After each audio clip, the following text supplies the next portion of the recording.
అసెంబ్లీలో స్క్రీన్ అట. Power point presentation కు ఏర్పాటు, శాఖలపైన శ్వేతపత్రాలతో ప్రెజెంటేషన్, గత సర్కారు చేసిన అప్పులు నష్టాల వెల్లడి, తమ ప్రభుత్వం ఎంత ముందుకెళ్లబోతున్నదో స్పష్టత ఇవ్వబోతున్న రేవంత్ రెడ్డి, బీఆర్ఎస్ విమర్శలను తిప్పికొట్టేందుకే శ్వేతపత్రాల రూపకల్పన. సో అసెంబ్లీలో ఒక స్క్రీన్ ఏర్పాటు చేయబోతున్నారట. అంటే పవర్ పాయింట్ ప్రెజెంటేషన్.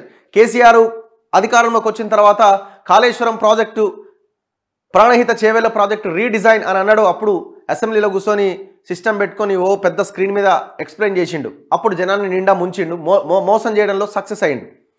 సో ఇప్పుడు ఏం చేస్తున్నాడు? ఈ మోసాలన్నింటిపైన ఇప్పుడున్న ముఖ్యమంత్రి, కాంగ్రెస్ ముఖ్యమంత్రి రేవంత్ రెడ్డి సేమ్ అసెంబ్లీలో ఒక పవర్ పాయింట్ ప్రెజెంటేషన్ ఇవ్వబోతున్నాడట.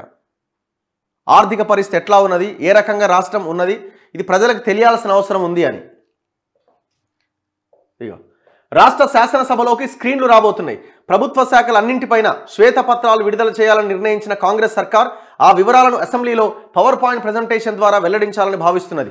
ఇందుకోసం శాసనసభలోనే ఒక భారీ సైజ్ స్క్రీన్ ఏర్పాటు చేయబోతున్నది. గత ప్రభుత్వం 10 సంవత్సరాల్లో చేసిన అప్పులు, వాటి ద్వారా కలిగిన నష్టాలను రాష్ట్ర ప్రజలకు వివరిస్తామని రేవంత్ రెడ్డి ఇప్పటికే ప్రకటించారు. బుధవారం నుంచి నిర్వహించబోయే శాసనసభ సమావేశాల్లో ఆయా శాఖలకు సంబంధించిన వివరాలను పవర్ పాయింట్ ప్రెజెంటేషన్ ద్వారా శ్వేతపత్రాలతో వెల్లడించబోతున్నది. ప్రధానంగా నీటిపారుదల శాఖ, విద్యుత్ శాఖ, ఆర్థిక శాఖ పైన కీలక వివరాలు వెల్లడించబోతున్నట్లు విశ్వసనీయంగా తెలుస్తోంది. ప్రెజెంటేషన్ అనంతరం తమ ప్రభుత్వం ఎలా ముందుకెళ్లబోతున్నదనే దానిపైన ముఖ్యమంత్రి స్పష్టత ఇవ్వబోతున్నట్లు సమాచారం. శ్వేతపత్రాల రూపకల్పన కోసం ఆర్థిక నిపుణులు, ఇతర శాఖలపైన పట్టున్నవారు, ప్రభుత్వ ఉద్యోగులు కలిపి 15 నుంచి 20 మందితో ఒక ప్రత్యేక బృందాన్ని సర్కార్ ఏర్పాటు చేసినట్టుగా తెలుస్తోంది. రేవంత్ రెడ్డి ముఖ్యమంత్రిగా బాధ్యతలు స్వీకరించినప్పటి నుంచి అన్ని శాఖలపైన వరుసగా సమీక్షలు నిర్వహిస్తున్న సంగతి తెలిసిందే. ఇందులో భాగంగా ఏ శాఖకు ఎన్ని నిధులు వచ్చాయి, ఎంత మేర వినియోగించారు, ఎన్ని నిధులు దుబారా అయ్యాయనే వివరాలను అధికారులు అడిగి తెలుసుకున్నారు. గడిచిన 10 సంవత్సరాల్లో ప్రభుత్వ శాఖలకు వచ్చిన లాభ నష్టాలు, ఎన్ని అప్పులు తెచ్చారు అనే అంశంపైన సమగ్రంగా వివరాలు సేకరించారు. తెచ్చిన అప్పుల్లో ఇప్పటి వరకు ఎంత మేర చెల్లింపులు చేశారు, ఇంకా ఎంత చెల్లించాలి, టోటల్గా అన్ని అంశాలపైన, దాంతోపాటు కాళేశ్వరం ప్రాజెక్టులోని మేడిగడ్డ బ్యారేజ్లో కొన్ని ఫియర్లు కుంగడానికి గల కారణాలు, నిర్మాణ వైఫల్యం, వెచ్చించిన నిధులు సహా నీటిపారుదల శాఖపైన సవివరంగా ప్రెజెంటేషన్ ఇవ్వబోతున్నారట. ఇవన్నింటి మీద క్లారిటీ ఇస్తున్నాడు. దాంతోపాటు విద్యుత్ రంగం పైన కూడా పొరుగు రాష్ట్రాల నుంచి కరెంట్ ఎంత కొనుగోలు చేసిరు, ఎంత చెల్లించిరు, వాస్తవానికి యూనిట్ను ఎంత కొనుగోలు చేసిరు, టోటల్గా వీళ్ళ దగ్గర రాజ్యం వీళ్ళ చేతిలోనే ఉంది కదా, వివరాలన్నీ వీళ్ళ దగ్గర ఉన్నాయి. సో అన్నీ రెడీ చేస్తున్నారట. అప్పుడు కేసీఆర్, ఇప్పుడు రేవంత్.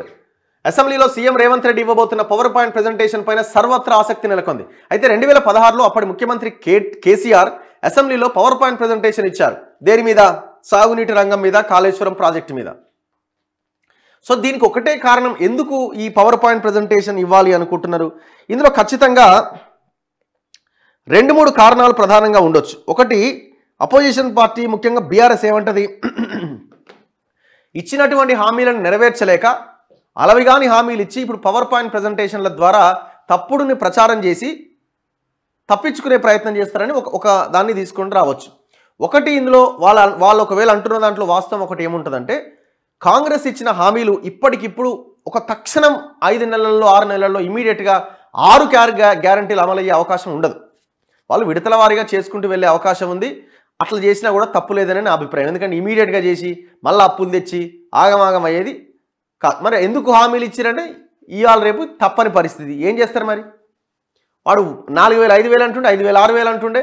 జనము ఒక రకంగా ఆ రకమైన ఆలోచనతో కూడా ఓట్లు వేయబట్టి. కానీ ఒకటేంది, 100% ఈ హామీలు అమలు చేసి తీరాల్సిందే. మనం ఏమి ఆ హామీలు అమలు చేయకపోయినా సరే అని అనుకొని ఊరుకోవడానికి రెడీగా లేం. వాళ్ళు ఇచ్చిన 6 హామీలు, మేనిఫెస్టోలో పెట్టిన హామీలు ఇవ్వాల్సిందే. అవి ఇవ్వడానికి సాధ్యమయ్యే అవకాశాలు కూడా కనిపిస్తున్నాయి. అవినీతిని నిరోధించగలిగితే, తక్షణం అవినీతిని నిరోధించగలిగితే, ఆపగలిగితే, దుబారా ఖర్చులు చేయకుండా ఉంటే 100% వాటిని నెరవేర్చవచ్చు. అయితే బీఆర్ఎస్ ఆ రకమైన ప్రచారాన్ని తెర మీదకి తీసుకొచ్చే అవకాశం ఉంది.